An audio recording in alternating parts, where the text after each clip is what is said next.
Вяра и дела.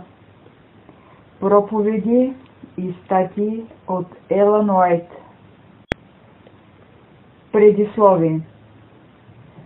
Поради продължаващия интерес към великите и жизнено важни истини за праведност чрез вяра, оправдание и освещение, може би ще е добре да чуем още от нещата, които Господната вестителка е обяснявала през годините. За да предложим тази картина от нейните учения, 18 четива, започващи от 1881 и простиращи се до 1902 година, са събрани на едно място от състава на настоятелството Елън Уайт в хронологична последователност, но без да имат структурна връзка помежду си. Нейните проповеди и статии последователно проследяват основните истини на спасението, въплатени в закона и Евангелието. Тези от Review and Herald са за църквата, а материалите от Signs of the Times за света. Няколко подбрани теми са представени чрез запазено обяснително изявление, като например ръкопис 36 от 1890 година, написан в критичния период след Генералната конференция от 1888 година, когато, както Елън Уайт обяснява и на други места, хората били в голяма опасност да приемат фалшиво становище по вярата и делата.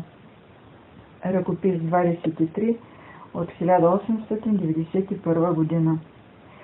Неозаглавен ръкопис от 1890 година, тя се изказва доста недвусмислено и изяснява въпросите. Макар че в различни години Елън Уайт често използва едни и същи методи в изясняването на жизнено важните истини, ценна информация може да се получи чрез четенето на проповеди, статии и ръкописи в тяхната естествена хронологична последователност. Всеки материал е балансирано изложение на темата, но често се набляга на различни неща.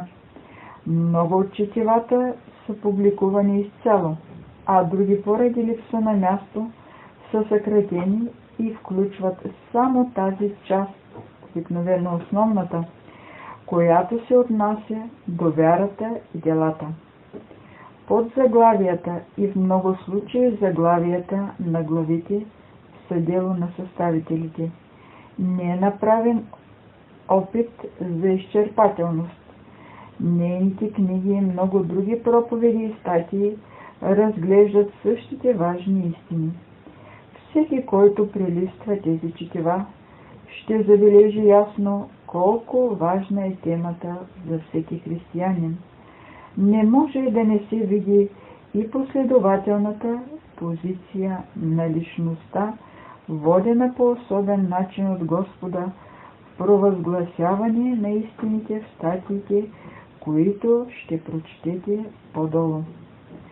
Планът за спасението на падналото човечество се основава на човешкото приемане единствено чрез вяра на Христовата заместническа смърт. Този урок бе даван пред портите на Едемската градина, когато Адам и потомците му заколваха жертвеното агне. Той бе преподаден в пустинята, когато медната змия бе издигната от Мойсей. Хората, чиято кръв имаше отрова в резултат на охапването от отровни змии, се изцеляваха чрез поглеждане с вяра към спасителния символ. Той бе преподаван от пророците и апостолите.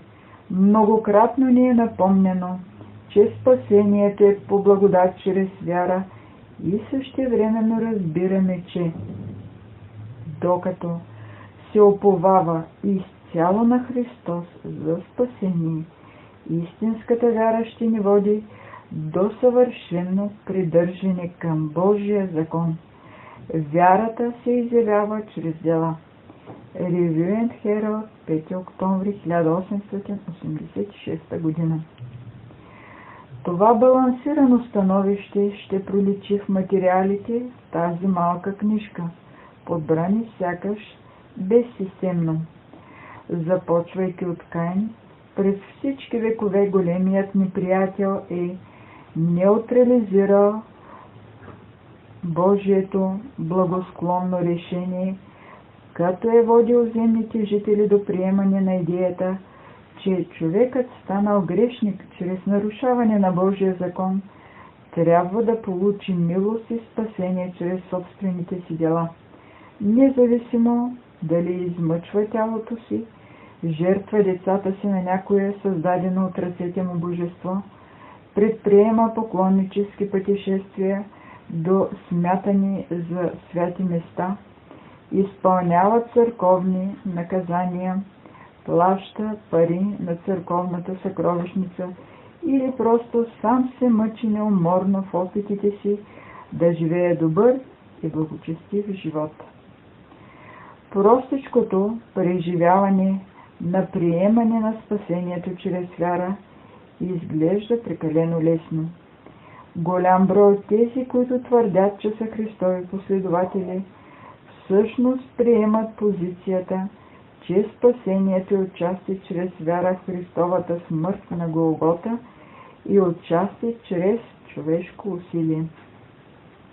Когато ранните адвентисти от седмия ден разбраха изискванията на Божия непроменим закон, започнаха да се появяват законнически тенденции и за известно време мнозина престанаха да дават плод. Съвестното познание на Божия закон обаче води до премахване на греха и до свят и осветен живот. Такава е обстановката, когато са писани тези четива върху вярата и делата, закона и Евангелието. Почти по средата на периода, обхванат в тази книжка, се провежда сесията на Генералната конференция от 1888 година в Минеаполис, щата Минесота, предшествана от семинар за проповедниците. По време на тези събрания се набляга на основните истини за праведност чрез вяра. Елън Уайт я характеризира като възраждане на пренебрегнати до тогава истини. На конференцията самата тя не се изказва по въпроса. В думите си подчертава, че присъстващите трябва да държат сърцата си отворени, за да получат светлина от Божието Слово, представено от пасторите Лагнер и Джонс. Новите идеи се приемат със смесени чувства. Някои от слушателите го възприемат радостно и изцяло, а други заемат неутрална позиция. Някои ги отхвърлят. От записите става ясно, че мнозина си тръгнали от конференцията, носейки със себе си ново и славно преживяване в Христос Исус. Чрез проповедите, изнесени по църквите след конференцията, включително и от Елън Уайт, както и чрез статии излезе от нейното перо, адвентистите като цяло стигат до по-ясно разбиране и до приемане на праведността чрез вяра. Мнозина от тези, които първоначално отхвърлят представената в Минеаполис идея, биват убедени да я приемат. Основните истини в доктрината за праведност чрез вяра са толкова прости, че не е необходима отделна изчерпателна книга на Елън Уайт, която да ги обяснява. Темата е част от много нейни книги. Отделни нагледни примери можем да намерим на не едно и две места. През 1893 година Елън Уайт публикува брошура, озаглавена "Оправдани чрез вяра". Можете да я прочетете в раздела от 50 страници на Избрани вести, том 1, под заглавието "Христос, наша правда". Препоръчваме ви да прочетете целия раздел. Духовното преживяване на живот в топлината на Христовата правда може да бъде наша опитност днес, но да бъде загубено утре в резултат на безгрижие и високомерие. То е лично преживяване на простичкото упование и може да бъде нещо съвсем крехко. Възможно е да се замъгли в резултат на спорове по фини доктринални въпроси. Елън Уайт отбелязва: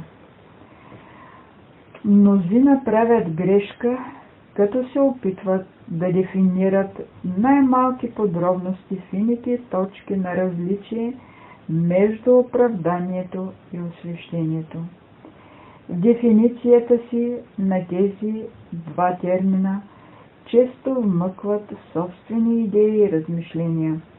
Защо се опитвате да бъдете по-точни от боговдъхновеното слово по жизнено важния въпрос за праведност чрез вяра? Защо се опитвате да представите всяка маловажна точка, сякаш спасението на душата зависи от това всички да имат точно вашето разбиране по този въпрос? Не е възможно всички да виждат по един и същ начин. Ръкопис 21 от 1891 година. Адвентен библейски коментар, том 6, страница 1072. Няколкото подхода, които Господната вестителка използва към представените тук истини, ще запазят важната тема за праведност чрез вяра ясна, балансирана и лишена от сложни тълкования. И това е надеждата на издателите и доверениците на настоятелството Елън Уайт, Вашингтон, 7 декември 1978 година.